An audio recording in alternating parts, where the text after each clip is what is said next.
Hi guys, তো এটা দীঘার মোহনা। ওর পাপা একটা নৌকা দিল ওকে, নৌকা পছন্দ করলো, কিন্তু ও খুব নিতে জেদ করছে, কিন্তু ওর জন্যই কেনা। তো চলো দেখাই তোমাদেরকে মোহনার ভিডিওটা। আমরা খুব সকালেই বেরিয়েছিলাম, যেহেতু মাছ নিয়ে আসবো বলে বাড়িতে। তো এই দেখো, এটা পুরো মোহনার ভিডিও, অনেক হয়ে গেছে, চোরা পড়ে গেছে, আর ও তো এখনো ঘোরা হয়নি বলছে। এই দেখো, একটা জিনিস পছন্দ করছে, আবার দামও জিজ্ঞাসা করছে।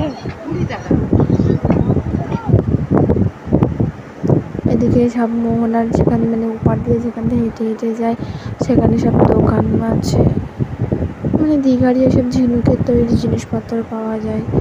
তো চলো আমরা এবারে মাছ কিনে নিই। ও তো আমাদের হাতই ধরে না, একা একাই ঘুরছে, ওর খুব মজা পাচ্ছে। আজকের ব্লগটা আর বেশি বাড়াবো না, এখানেই শেষ করলাম। লাইক সাবস্ক্রাইব করো সবাই।